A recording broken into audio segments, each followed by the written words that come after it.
छतरपुर जिले के बनगांव स्थित चौधरी वेयर हाउस के ऊपर गाज गिरने से वेयर हाउस क्षतिग्रस्त हुआ है। वहीं उसके अंदर रखा अनाज में से बड़ी मात्रा में अनाज भीग भी गया है, जिसके चलते शासन को लाखों का नुकसान होने का भी अंदेशा है। आकाशीय बिजली गिरी है वेयर हाउस में। बनगांव में स्थित है चौधरी वेयर हाउस, और जहां पर ये प्राकृतिक आपदा सामने आई है।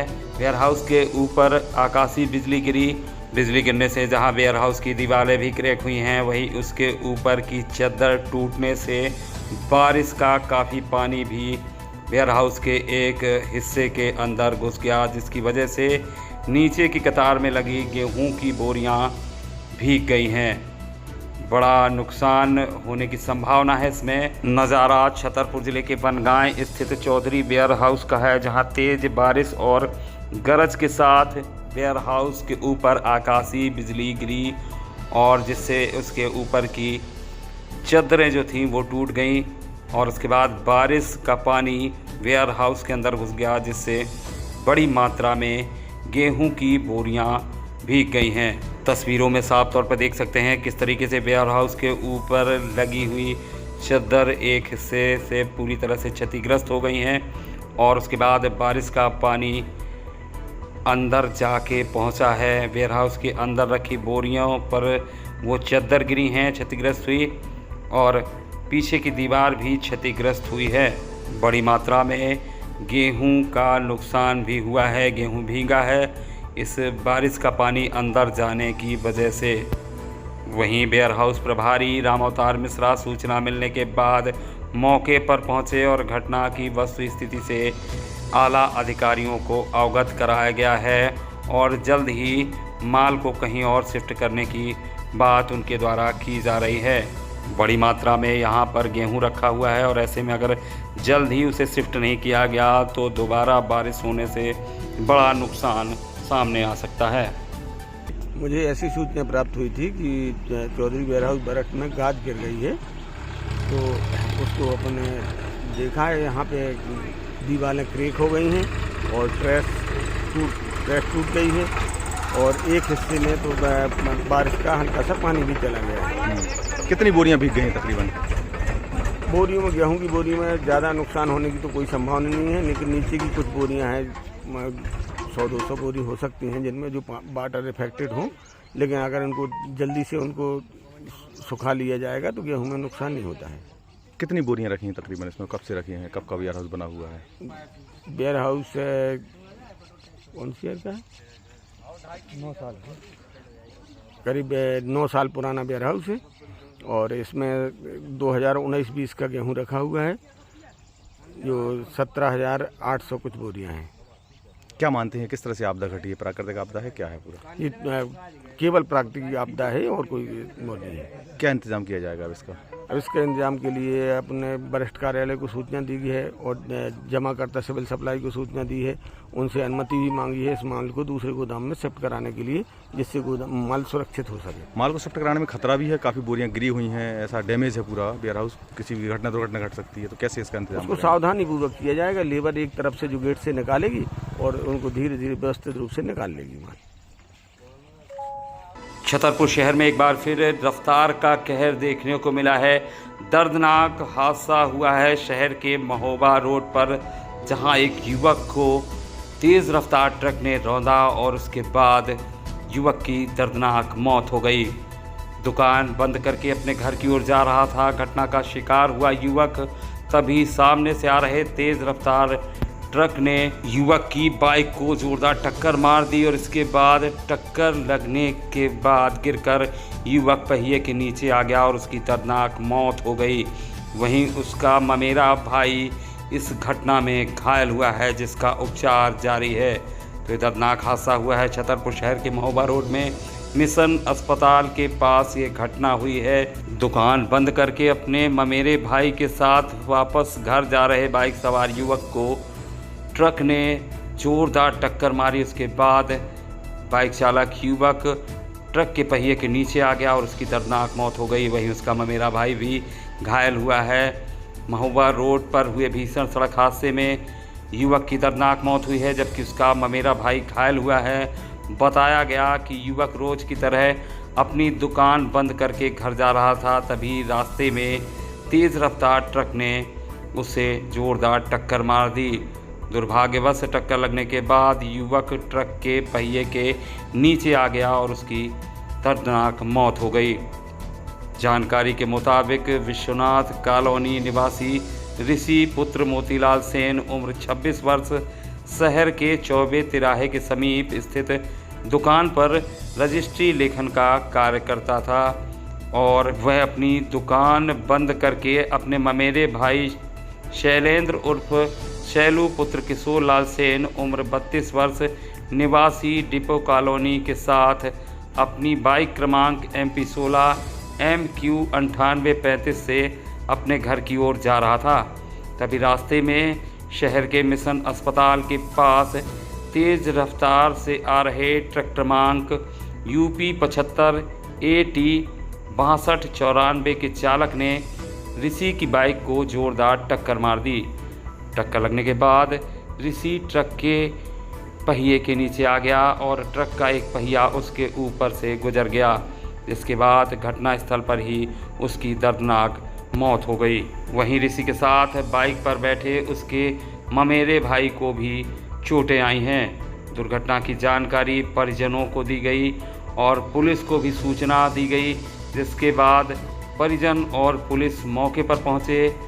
वहीं पुलिस ने ट्रक को जब्त कर लिया है, जबकि ट्रक चालक घटना को अंजाम देने के बाद मौके से फरार हो गया।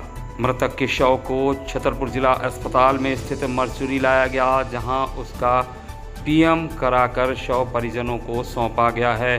पुलिस ने मर्ग कायम कर मामले को जांच में लिया है। वहीं अचानक हुई इस दर्दनाक घटना के बाद पूरे परिवार में मातम का माहौल है। आपका मणिकांत ओमरे। मणिकांत जी, क्या घटना घटी? ये मेरा भाई आकाशवाणी तिराहा रजिस्ट्रार ऑफिस से और बस स्टैंड की ओर महुआ रोड घर के लिए आ रहा था, जहाँ पे मिशन हॉस्पिटल के सामने ट्रक वाले ने एक्सीडेंट। कितने बजे घटना है? ये रात्रि 10 बजे की। ट्रक पकड़ा है? ट्रक पकड़ा है और ड्राइवर फरार है। छतरपुर के सटाई थाना क्षेत्र अंतर्गत एक अधेड़ महिला उस वक्त करंट की चपेट में आ गई जब वो अपनी भैंस को बचा रही थी और करंट की चपेट में आने से भैंस को बचाने के प्रयास में महिला भी करंट से झुलस गई और घटना में महिला और उसकी भैंस दोनों की मौके पर ही मौत हो गई। दर्दनाक घटना हुई है नंदगांव बट्टन गांव में, सटाई थाना क्षेत्र अंतर्गत ये घटना हुई है। करंट की चपेट में एक भैंस आ गई थी और उसी को बचाने के चक्कर में महिला भी करंट की चपेट में आ गई और दोनों की मौत हो गई। सटाई थाना क्षेत्र अंतर्गत एक महिला उस वक्त करंट की चपेट में आने से हादसे का शिकार हो गई जब वह अपनी भैंस को करंट से बचाने का प्रयास कर रही थी। जानकारी के मुताबिक ग्राम नंदगांव बट्टन निवासी राजू यादव की 55 वर्षीय मां पार्वती पत्नी छोटेलाल यादव अपने खेत पर काम कर रही थी। इसी दौरान उसने देखा कि उसकी भैंस करंट की चपेट में आ गई है। भैंस को करंट लगा देख पार्वती यादव उसे बचाने का प्रयास करने लगी, तभी बिजली का तार उसके शरीर से चिपक गया और करंट के कारण झुलस गई महिला और पार्वती यादव तथा उसकी भैंस दोनों की ही मौके पर मौत हो गई। हालांकि जैसे ही परिजनों को पता चला, परिजन तत्काल पार्वती यादव को जिला अस्पताल छतरपुर लेकर आए, जहां पर चिकित्सकों ने उसकी मौत की पुष्टि कर दी। मृतिका के शव का PM छतरपुर जिला अस्पताल के मरचुरी में किया गया और उसके बाद उसके शव को परिजनों को सौंपा गया है। अचानक हुई इस घटना से पूरे परिवार में सदमे का माहौल है। बारिश के मौसम में लगातार ग्रामीण इलाकों से करंट की चपेट में आने से इस तरह के हादसे सामने आ रहे हैं। लोगों को एहतियात बरतने की ज़रूरत है। बीते रोज़ ऐसा ही हादसा छतरपुर जिले के जुझारनगर थाना क्षेत्र अंतर्गत बारीगढ़ से सामने आया था, जहां एक पति पत्नी खेत में काम कर रहे थे। तभी खेत के एक विद्युत तार की चपेट में आ गए और दोनों की ही मौके पर दर्दनाक मौत हो गई थी। तो लगातार इस तरीके के मामले ग्रामीण इलाकों से सामने आ रहे हैं। बारिश के मौसम में विद्युत उपकरणों से खतरा कई गुना ज़्यादा हो जाता है और ग्रामीण इलाकों में लोग जागरूकता कम होने की वजह से एहतियात नहीं बरत पाते और इस तरीके के हादसे का शिकार हो जाते हैं। और ऐसा ही मामला सटई थाना क्षेत्र के नंदगांव बट्टन में सामने आया, जहां एक महिला भैंस को करंट से बचाने के चक्कर में खुद ही करंट की चपेट में आ गई और उसकी मौत हो गई। वहीं भैंस ने भी मौके पर ही दम तोड़ दिया था। भैया आपका? हमारा नाम है राजू यादव। मृतका का क्या नाम है? श्रीमती पार्वती गाड़ी यादव। कहाँ के निवासी हैं? नदगांव बच्चे हैं।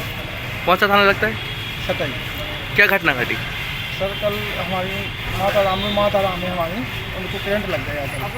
भैंस को पहले लगा, भैंस को करंट, भैंस को बचाने के लिए गए तो उनको भी करंट की चपेट में आ गए। भैंस की मौत हो गई। और कहाँ पर बंधी थी भैंस? भैंस खेत पर खेत पे घटना घटी है। खेत पर चल रही थी दिन में तो दिन में चलते समय लाइट लगी भैंस को। घटना स्थल कहाँ है? घटना स्थल क्या है? घटना स्थल नदगांव बच्चे हैं।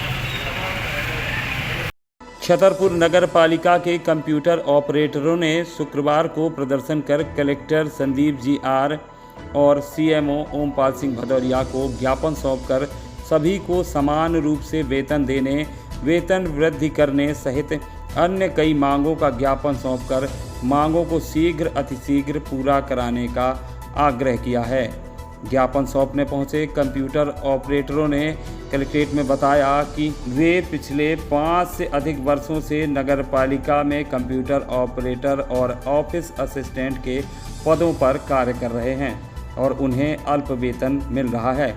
बढ़ती महंगाई को ध्यान में रखकर उनकी वेतन वृद्धि पर विचार किया जाना चाहिए।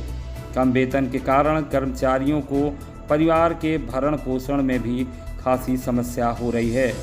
ज्ञापन के माध्यम से मांग की गई है कि वेतन वृद्धि करते हुए ईपीएफ काटा जाए, सभी कंप्यूटर ऑपरेटर को एक समान वेतन दिया जाए, प्रति वर्ष लगने वाला स्टाम्प बंद किया जाए, कर्मचारियों को उनकी योग्यता अनुसार उच्च कुशल श्रेणी में दर्जा कर वेतन वृद्धि किया जाए, बिना कर्मचारी आईडी के पिछले 5 वर्षों से कंप्यूटर ऑपरेटर पद पर कार्य कर रहे कर्मचारियों की आईडी जनरेट की जाए, ओवरटाइम के लिए अलग से वेतनमान भी दिया जाए और लोगों द्वारा शिकायत किए जाने पर कर्मचारी का पक्ष जाने बिना एक पक्ष कार्यवाही न की जाए। तो इस तरीके की तमाम मांगों को लेकर छतरपुर कलेक्ट्रेट पहुँचे नगर पालिका के कंप्यूटर ऑपरेटर और उन्होंने वेतन बढ़वाने कंप्यूटर ऑपरेटरों ने हल्ला बोल प्रदर्शन किया और पहले कलेक्टर छतरपुर और उसके बाद सीएमओ को ज्ञापन सौंपा। मेरा नाम पुष्पा खरे है, कंप्यूटर ऑपरेटर के पद पर हैं पिछले 12-13 साल से। ऑपरेटर प्रदर्शन है आप लोगों ने किया है? इन सभी लोगों के ये मांगे हैं। पहले ने तो ये है कि जो ऑपरेटरों के या और कर्मचारियों के स्टाम्प लगते हैं वो बंद किए जाए और सबको समान वेतन समान अधिकार दिया जाए। जो कुछ लोगों को 8700, किसी को 12-15 हज़ार देते हैं, वो सबको बराबर किया जाए और संविदा हटाया जाए। तो आज हड़ताल पे हैं आप लोग? क्या नहीं, हड़ताल नहीं है, ज्ञापन दे रहे हैं सर को, थोड़ा मांगे पूरी की जाए। हड़ताल नहीं कर सकते अपनी मांगों के लिए। साहब को थोड़ा सा यदि मांगे पूरी तो फिर आगे क्या? नहीं, साहब अच्छे हैं, करेंगे जरूर। सीएम सर को ज्ञापन देंगे? जी, साहब को भी देंगे, कलेक्टर महोदय को भी देंगे सर। आपका सब परिचय जानना चाहेंगे? जी, हम लोग नगर पालिका में कंप्यूटर कार्य काम करते हैं। हम लोग सभी संविदा कर्मचारी हैं और आज हम लोग साहब को मांग दे रहे हैं, वेतन वृद्धि के लिए मांग दे रहे हैं कि सबका जो स्टाम्प लगता है वो बंद किया जाए और सबको समान वेतनमान किया जाए। किसी को 12,000, किसी को 8700 ऐसे वेतनमान दिया जा रहा है, या तो सबको एक समान किया जाए। तो यदि आप लोगों की नई मांग पूरी होगी तो विगत हम लोग अभी ज्ञापन आज हम सीएमओ सर को देंगे, उसके बाद हम कलेक्टर साहब को देंगे और जो निर्वाचित अध्यक्ष आएंगे हम उनको भी देंगे। यदि अगर भविष्य में नहीं होता है तो फिर इसकी हम लोग ऊपर तक जो कुछ होगा मुख्यमंत्री तक जाएंगे और जो जैसा होगा हम लोग आपको सूचित होंगे कि हम लोग क्या करेंगे, उसके बाद आगे बता दिया जाएगा आप